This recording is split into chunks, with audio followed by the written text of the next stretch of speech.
যা ভীষণ গরম পড়েছে তাতে ভাত ঠাত সেরকম না খেতে ইচ্ছে হলেও ঠান্ডা জাতীয় জিনিস কিন্তু আমাদের সকলেরই খুব প্রিয় হয়ে উঠেছে। তাই ভাবলাম আজকে অনেকগুলো আম ছিল আর এগুলো কিন্তু সবকটাই গাছের আম।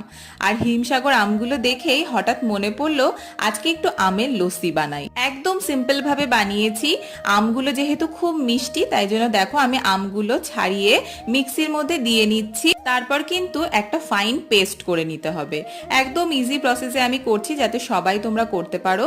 দেখে নাও আমি এখানে একটা আমের ব্যবহার করেছি, তোমরা তোমাদের পরিমাণ অনুসারে আমের কম বেশি পরিমাণ নিতে পারো।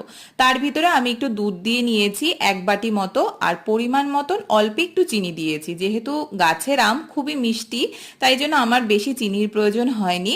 তারপর একটু মিক্সিতে ঘুরিয়ে নিলেই তৈরি হয়ে যাবে ম্যাঙ্গো লস্যি। আর গরমের সময় ঠান্ডা ঠান্ডা ফ্রিজে রেখে খাও, ভীষণ ভালো লাগবে। জানিও কেমন লাগলো। টাটা।